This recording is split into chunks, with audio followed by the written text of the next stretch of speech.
Pada masa dahulu, sebenarnya ada satu agensi ataupun satu organisasi yang telah membangunkan satu program rahsia ataupun satu projek rahsia ataupun secret project, yang di mana projek tersebut dibangunkan atas tujuan untuk mengawal minda manusia, mengawal otak manusia demi kepentingan agensi ataupun organisasi tersebut, yang di mana mereka claim mereka berbuat demikian adalah untuk tujuan keselamatan dan keamanan. Tapi hakikatnya secret project yang mereka jalankan tersebut sebenarnya mereka gunakan secret project tu untuk misi pembunuhan, untuk sabotaj, untuk agenda politik. So tanpa membuang masa anda semua, let's go.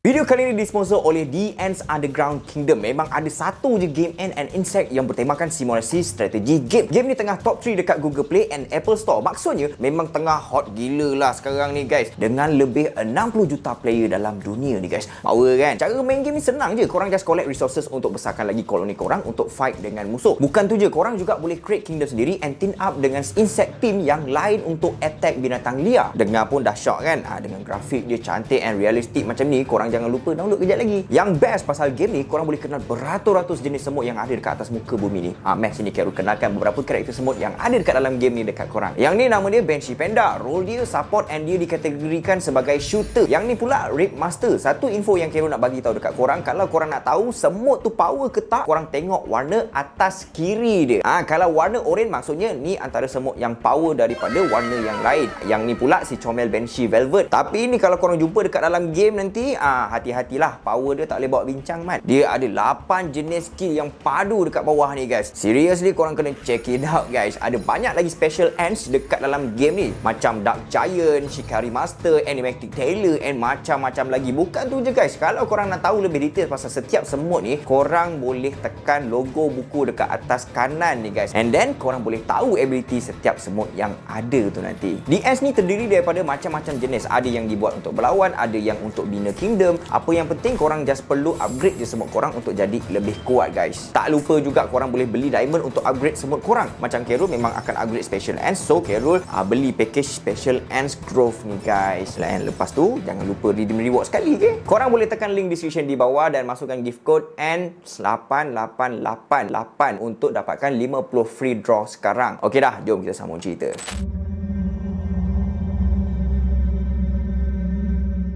Pembangunan secret project yang Carol masukkan tu adalah MK Ultra guys, iaitu sebuah projek yang dibangunkan oleh Central Intelligence Agency CIA ataupun dalam bahasa Melayu dia adalah Agensi Persikan Pusat yang terletak dekat Amerika Syarikat, dan projek ni dibangunkan sekitar tahun 1950-an sehingga 1960-an macam gitu. Jadi untuk memudahkan anda faham, secret project ni sebenarnya merupakan sebuah program yang dijalankan untuk develop ataupun untuk membangunkan ataupun untuk mencari beberapa kaedah ataupun cara untuk mengawal pemikiran ataupun mengawal otak manusia, dan bukan setakat otak, bahkan tingkah laku dan pergerakan tubuh badan manusia juga mereka boleh kontrol. And untuk menjayakan secret project ni, mereka akan menggunakan dadah, mereka akan menggunakan hipnosis, mereka akan menggunakan elektrokonvulsif dan macam-macam jenis kaedah lagi, termasuk dengan manipulation of psychology dalam diri manusia guys. Kebiasaannya sebelum memulakan sesebuah projek, lagi-lagi secret project yang macam gini guys, semestinya mereka akan menjalankan beberapa eksperimen terlebih dahulu untuk memastikan ataupun untuk make sure projek yang mereka akan jalankan tu nanti akan berjalan dengan lancar dan membuahkan hasil. Dan untuk pengetahuan anda, eksperimen yang mereka jalankan tersebut merupakan sebuah eksperimen yang tidak masuk akal dan tak beretika langsung. Sebabnya, yang pertama, mereka menjalankan eksperimen tersebut secara rahsia, yang di mana tak ada siapa pun yang tahu pasal eksperimen projek ni selain daripada beberapa ejen yang penting yang ada dekat dalam CIA tu sendiri. Yang kedua, subjek yang digunakan dalam eksperimen ni adalah manusia. Bukan tikus makmal, bukan katak, bukan anjing, tapi manusia guys. Yang lagi pedih, sesetengah manusia ataupun sesetengah orang yang digunakan untuk jalankan eksperimen tersebut, mereka sebenarnya tak tahu pun yang mereka ni sebenarnya adalah bahan uji kaji. And even kalau mereka tahu pun yang mereka ni adalah bahan uji kaji, mereka takkan tahu apa nasib yang mereka akan hadapi semasa eksperimen tersebut sedang dijalankan. Sebelum projek MK Ultra dibangunkan ataupun diwujudkan, niat ataupun tujuan utama CIA membangunkan projek MK Ultra ni adalah untuk meningkatkan keberkesanan semasa sesi soal siasat tahanan mereka. Maksudnya, apabila projek MK Ultra ni dah dibangunkan dan dah menjalani beberapa eksperimen yang berjaya dan dah sedia untuk digunakan, maka CIA akan gunakan projek MK Ultra untuk soal siasat orang yang mereka tangkap. Dan dengan adanya MK Ultra, proses soal siasat akan berlangsung dengan mudah kerana setiap persoalan yang diajukan kepada tahanan mereka iaitu CIA akan mendapat jawapan yang jujur dan jawapan yang tepat daripada tahanan tersebut disebabkan oleh otak mereka sudah dimanipulasi oleh teknologi MK Ultra. Selain daripada mendapatkan maklumat daripada tahanan, MK Ultra ni juga digunakan sebagai sejenis senjata untuk protek negara mereka. Untuk pengetahuan anda, pembangunan projek MK Ultra ni berlaku semasa zaman Perang Dingin ataupun Cold War, yang di mana pada masa tersebut US dengan Soviet Union ni tak ngam guys. Berlaku perbalahan di antara mereka. Time ni kedua-dua negara ni cuba untuk upgrade macam-macam benda termasuklah senjata dengan alat perisikan mereka guys. Kiranya yang negara ni nak cakap dia ada teknologi yang itu, yang negara ni pula nak cakap dia ada teknologi yang ini. So berlaku persaingan dekat situ dan pada masa tu US dia mula berfikir yang di mana mereka perlu upgrade teknologi risikan mereka ke tahap yang lebih tinggi lagi. Dan kemudiannya terciptalah MK Ultra. Macam Khairul cakapkan tadi, MK Ultra bukan sahaja boleh kontrol otak manusia, bahkan MK Ultra juga boleh kontrol perilaku seseorang, boleh kontrol perbuatan seseorang dan juga boleh kontrol pemikiran di dalam sesebuah masyarakat. So bila kita cakap pasal masyarakat, maksudnya masyarakat adalah sebuah komuniti. Komuniti ini adalah rakyat dan rakyat duduk di dalam sesebuah negara dan negara mempunyai orang yang memerintah. Dan jika orang yang memerintah negara tersebut nak conquer negara tu, ini adalah contoh apa yang MK Ultra mampu lakukan. Dan jika orang yang memerintah negara tersebut nak conquer negara tu tanpa ada bantahan daripada rakyat mereka, even pemerintah tersebut memerintah dengan cara yang salah, apabila MK Ultra berjaya dibangunkan dan digunakan kepada rakyat mereka, maka pemerintah ataupun kerajaan tersebut takkan mendapat tentangan daripada rakyat even apa yang kerajaan buat tu salah. Maksudnya rakyat akan sentiasa bersetuju dengan segala tindak tanduk yang dilakukan oleh pemerintah sebabnya minda mereka sudah dikawal oleh government. Kalau anda masih ragu-ragu lagi, tak apa, kejap lagi belakang ni kita akan cerita dia punya kebenaran dia guys.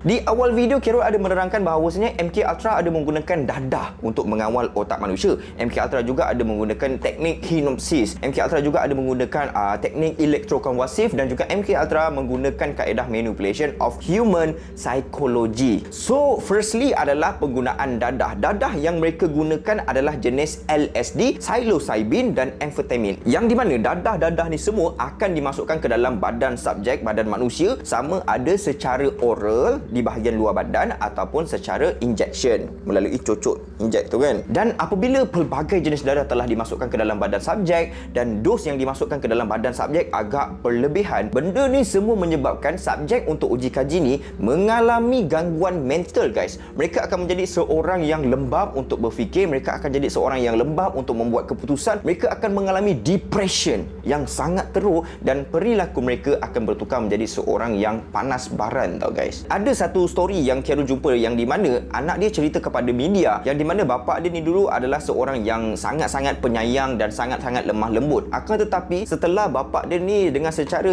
tak sengaja pergi turut serta dalam uji kaji MK Ultra tersebut, karakter bapa dia tu terus berubah 360 darjah guys. Yang di mana bapa dia ni terus jadi panah baran dan seorang yang kaki pukul dan mangsanya adalah anak dia tu tadi guys. Walhal itu bukanlah sifat sebenar bapa dia tau. Yang kedua adalah kaedah elektrokonvulsif. Kaedah ni agak brutal sikit lah sebabnya renjatan elektrik akan disambungkan secara terus ke otak mangsa guys. Tujuan dia simple. Mereka hanya nak pastikan yang otak mangsa yang menjalani kaedah elektrokonvulsif ni dapat dimanipulasi dan mereka nak hilangkan ingatan mangsa yang tersebut tu terhadap perkara-perkara lampau yang mangsa pernah alami. Kiranya nak jadikan mangsa ni sebagai newborn lah, orang yang baru lahir. Jadi dekat sini, kalau apa yang mereka lakukan tu berjaya, maka semakin mudahlah agenda-agenda ataupun arahan-arahan yang mereka boleh bagi dekat mangsa yang menjalani kaedah elektrokonvulsif ni. Sebabnya mangsa ni dah tak tahu dah sama ada apa yang mereka akan lakukan tu perkara yang betul ataupun perkara yang salah ataupun perkara yang rasional ataupun sebaliknya. Mereka tak tahu mereka blank sebab mereka dah dihilangkan ingatan mereka guys dengan melalui kaedah elektrokonvulsif. Walau bagaimanapun eksperimen ni gagal sebab mangsa uji kaji itu memang ada mengalami masalah ingatan selepas menjalani ujian elektrokonvulsif ni. Akan tetapi bukan sepenuhnya ingatan mereka hilang. Ada serta-serta je ingatan mereka yang mereka tak ingat, sama ada memori jangka pendek ataupun memori jangka panjang, dan mangsa-mangsa ni juga akan menjadi seorang yang nyanyok dan seorang yang susah nak faham dengan sebarang informasi yang diberikan kepada mereka. Senang cakap, dia jadi macam apa yang kita cakap tadi, lembab lah. Jadi hasil daripada eksperimen ni, beberapa subjek juga melaporkan yang diorang ni mengalami perubahan mood dan emosi secara tiba-tiba tau. Rasa cemas, depres, sedih and macam-macam lagi lah. Dan last sekali, mereka ni juga akan mengalami masalah susah nak tidur dan akan cepat terjaga daripada tidur. Macam kacau sikit, dah terbangun. Yes.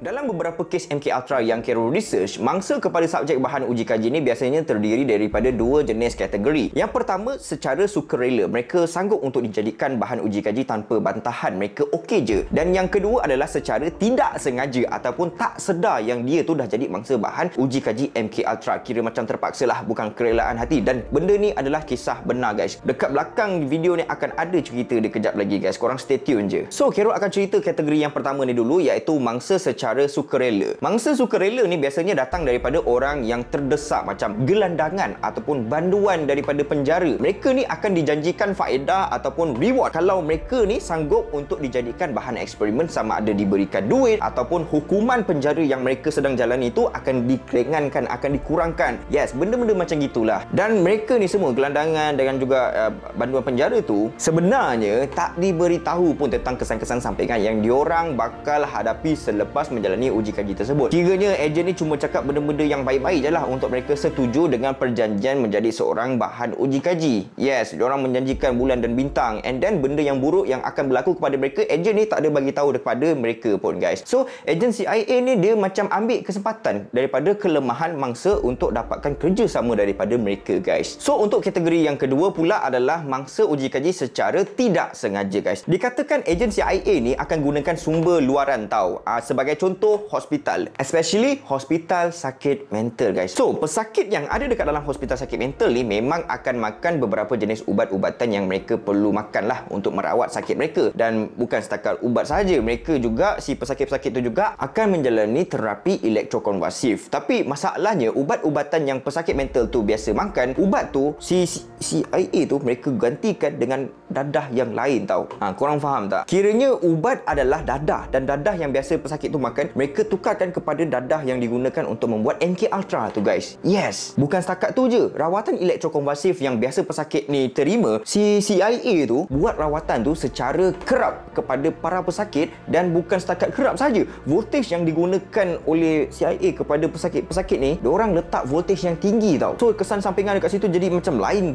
gila lah. Kau tak sepatutnya buat macam gitu, tapi kau buat macam gitu. Jadi dekat sini, mereka memang tak tahu langsung yang sebenarnya mereka telah dijadikan bahan uji kaji. Sedangkan pesakit-pesakit ni ingat, semua ubat-ubatan dan rawatan elektrokonvulsif tu macam prosedur yang biasa je mereka jalani, mereka terima sebelum ni. Padahal semua tu adalah eksperimen guys. Kisah ni dapat dibuktikan bila kita rujuk dekat satu info, iaitu kewujudan sebuah klinik percuma, High Ashbury. Kalau korang nak tahu, ada seorang saintis yang di mana dia dekat dalam klinik tu dia jadi doktor, dan saintis tu merupakan penyelidik utama dalam projek MK Ultra, iaitu Louis Jolyon West. Jadi anda rasa apa agak-agaknya saintis ni buat dekat dalam klinik percuma tu kan? Takkan seorang saintis, lagi-lagi yang buat dalam MK Ultra, nak kerja dekat dalam klinik percuma? Macam tak kena dengan profession dia, betul tak? So, ada something fishy dekat situ. Memang ada something fishy. Kejap lagi kita akan cerita pasal kisah dia dengan MK Ultra. And sebelum tu, antara kisah yang top pasal mangsa dalam kategori kedua ni adalah kisah tentang Operation Midnight Climax. Dalam operasi ni, ejen CIA daripada kalangan ejen perempuan akan menyamar sebagai seorang pelacur jalanan, dan mereka akan attract lah mana-mana lelaki yang sesuai untuk dijadikan subjek uji kaji, dan kemudiannya mereka akan bawa lelaki yang mereka berjaya pancing tu ke sebuah apartment yang kononnya untuk buat benda-benda tu lah kan. Tapi sesudah sampai dekat apartment tu, lelaki berkenaan yang berjaya mereka pancing tu akan diberikan dadah jenis LSD yang dicampurkan dengan air terlebih dahulu untuk tengok reaction lelaki tu terhadap dadah jenis LSD tu tadi guys. Dan dalam pada masa yang sama, sebenarnya ada beberapa ejen yang lain yang di sebalik cermin dua hala dalam bilik apartmen tu untuk tengok reaksi mangsa tu tadi guys. Maksudnya, mangsa tu bukan cuma bersama dengan ejen CIA yang menyamar tu je, tapi ada ejen yang lain yang pantau dengan uji kaji yang dijalankan tu. So cermin dua hala ni guys, untuk anda faham, dia adalah macam kita tengok movie kan, dekat dalam satu bilik soal siasat, lepas tu dekat bilik soal siasat tu ada satu cermin.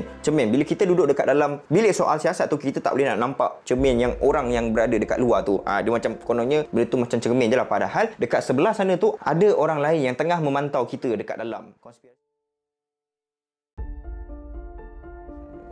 Ada beberapa konspirasi yang selalu dikaitkan dengan pembangunan secret project MK Ultra ni guys. Antaranya yang pertama adalah mind control manipulation guys. Ada yang berpendapat kalau program ni berjaya dibangunkan, teknologi MK Ultra ni akan digunakan untuk memastikan sesebuah masyarakat tu akan patuh je dengan apa yang dikatakan oleh pihak kerajaan, the government. Maknanya segala propaganda daripada kerajaan akan diikut bulat-bulat oleh masyarakat tanpa sebarang tentangan. Yang kedua pula, terdapat dakwaan yang mengatakan kalau MK Ultra ni boleh digunakan untuk hipnotis seseorang mangsa tu sehingga dia jadi tak sedar, dan ejen CIA tu boleh beri arahan kepada mangsa tu untuk menjadi pembunuh guys. Kiranya dekat sini mangsa akan dijadikan sebagai kambing hitam oleh pihak kerajaan untuk membunuh seseorang yang penting. Kebiasaannya berprofil tinggi lah, macam tokoh penting, pemimpin ataupun selebriti ke. And selepas mangsa tu berjaya membuat pembunuhan tersebut, mangsa tu akan mengalami amnesia, yang di mana memori dia akan hilang. So dia takkan tahu pun yang dia dah bunuh orang sebelum ni,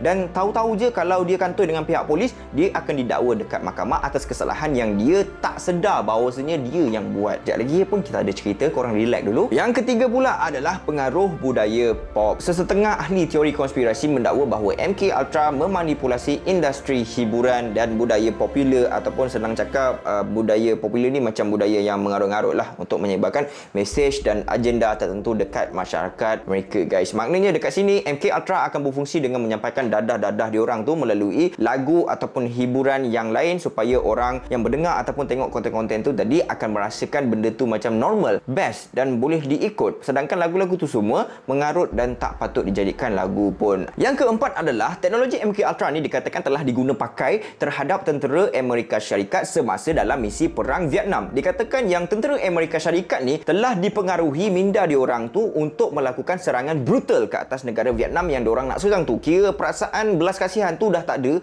dan perasaan benci pula jadi membuat-buat semasa dalam perang tu. Sebab tu kalau kita tengok Amerika punya gaya serangan masa dekat Vietnam dulu memang gila teruk mat. Sampai kan orang yang tak bersalah pun jadi mangsa guys. Tapi dekat dalam movie Vietnam pula yang jadi macam cannibal kan, makan orang kan dalam perang tu. Nampak? So ini adalah one of the bukti yang kita ada berkenaan dengan MK Ultra guys. Jadi pada 4 Julai 1954 ada seorang budak perempuan berumur 3 tahun. Dia hilang dekat parking lot di persekitaran salah sebuah bar pada sekitar jam 12.30 malam macam gitu. Masa tu parent budak ni dia tinggalkan 2 orang anak dia bermain dekat parking lot tu. Sekejap je lah. Tapi dengan secara tiba-tiba salah seorang anak diorang tu hilang guys. Jadi misi mencari pun telah dijalankan selama 3 hingga 4 jam masa tu, dan dengan secara tiba-tiba polis mendapat satu panggilan daripada orang awam, yang di mana di dalam panggilan tersebut orang tu memberitahu bahawasanya terdapat seorang lelaki yang tidak berpakaian dalam keadaan badan dia cala bala dan berlumuran dengan darah guys. Masalahnya adalah lelaki itu dalam keadaan yang clueless. Dia tak tahu apa yang dah jadi dekat diri dia guys. And after that, budak perempuan yang hilang tadi itu ditemui dekat semak yang tak jauh pun daripada lokasi dia hilang, dalam keadaan yang dah tak bernyawa dan baru je lepas dirogol. Siapa suspeknya tu? Suspek dia adalah lelaki yang tak berpakaian dalam keadaan badan yang sedang berlumuran darah tadi tu. So nama lelaki tu adalah Jimmy Shaver. Dia tak ada pun rekod jenayah lampau sebelum ni, dan dia juga ada kerjaya yang sangat-sangat bagus, iaitu seorang flight instructor dekat sebuah institut penerbangan, dan sebelum ni dia merupakan seorang bekas tentera udara. Macam yang Khairul cakap, dia tak tahu apa yang berlaku pun masa tu. Tahu-tahu badan dia dah berlumuran dengan darah dan tak pakai baju. Jadi selepas tu si Jimmy ni pun terus didakwa ke mahkamah atas jenayah yang dia dah buat tu, dan seorang sekretari dilantik untuk handle kes si Jimmy ni. And korang nak tahu tak siapa sekretari tu? Louis Jolyon West, penyelidik utama dalam projek MK Ultra, macam yang Khairul cakap pada awal video tadi guys. So guys, dekat sini si Dr. Louis ni dia macam pulihkan balik ingatan si Jimmy tu dengan menggunakan ubat sodium pentothal, dan si Jimmy tu mengaku dekat mahkamah dialah yang bunuh budak perempuan tu guys. Si Jimmy Shaver ni sebenarnya dia pernah mendapatkan rawatan untuk penyakit migraine dia dekat Pangkalan Tentera Udara Lakeland, dan dia ada sign satu kontrak yang di mana kontrak itu bernama eksperimen. Yang di mana kontrak itu bagi tahu eksperimen tu adalah untuk merawat migraine dia. Kenapa nak kena sampai buat eksperimen? Sebab yang Jimmy punya migraine ni dia memang teruk gila, sampaikan si Jimmy ni pergi rendam kepala dia dekat dalam bucket ais tu tau. Bucket yang dipenuhi dengan ais, dia gendam. And apabila Jimmy join dengan eksperimen tersebut, dekat sini ramai yang percaya si Jimmy ni lah mangsa dalam kategori yang kedua, yang di mana dia ingat dia akan jadi bahan eksperimen untuk rawatan sakit migraine dia.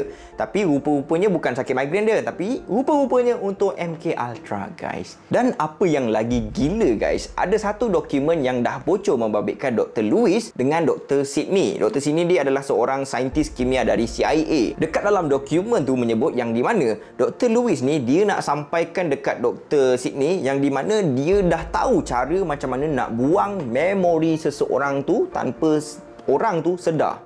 Dan apabila memori orang tersebut dah hilang, Dr. Lewis ni akan gantikan memori orang yang dah hilang tu, dia akan gantikan dengan memori orang lain dekat dalam otak memori orang yang dah hilang tu, guys. Dan dia siap cakap itu adalah pencapaian yang terbesar yang CIA pernah dapat dekat dalam projek MK Ultra tu, guys. Okey, projek rahsia MK Ultra ni telah dibincangkan dan dibicarakan dekat Dewan Senat dan juga Dewan Kongres pada tahun 1970, yang di mana tak ada orang lain pun yang tahu pasal perkara ni selain daripada CIA, ahli Senat dan ahli Kongres. Kiranya diorang bincangkan tu dalam keadaan yang secret lah. Jadi, pendengaran yang dibuat terhadap CIA telah dilakukan dan mereka sendiri akui tentang program rahsia MK Ultra tu, tapi diorang tak jelaskan dengan menyeluruh berkenaan perkara sebenar pasal MK Ultra tu sebab kebanyakan dokumen telah dimusnahkan. So dikatakan yang pengarah CIA masa tu, Richard Helms, menafikan banyak perkara berkenaan dengan eksperimen-eksperimen yang tak beretika yang mereka dah buat. Sebab siapa je nak mengaku jenayah yang mereka dah buat, betul tak? And dekat sini orang ramai percaya Richard Helms itulah yang arahkan semua dokumen MK Ultra ni untuk dimusnahkan, guys. So, berbincangan sulit ni di antara CIA, Dewan Senat dengan Dewan Kongres ni kantoi, guys. Benda ni kantoi kepada masyarakat awam pada tahun 1974, iaitu selepas 4 tahun mereka menjalankan perbincangan tersebut, yang di mana ada seorang mamat ni, dia adalah wartawan, nama dia Seymour Hersh daripada New York Times. Dia dekat situ dia mendedahkan dekat muka depan akhbar New York Times berkenaan dengan projek MK Ultra ni. Jadi guys, info yang ada pada hari ni boleh dikatakan tak lengkap. Sebab sebahagian besar daripada dokumen tu telah dimusnahkan. Dan info tu juga ada yang betul dan ada juga yang salah. Tapi apa yang pasti, MK Ultra bukan satu mitos, tapi dia benar-benar wujud, guys. Sekian from Carew Series. Thanks for watching. See you next time. Assalamualaikum.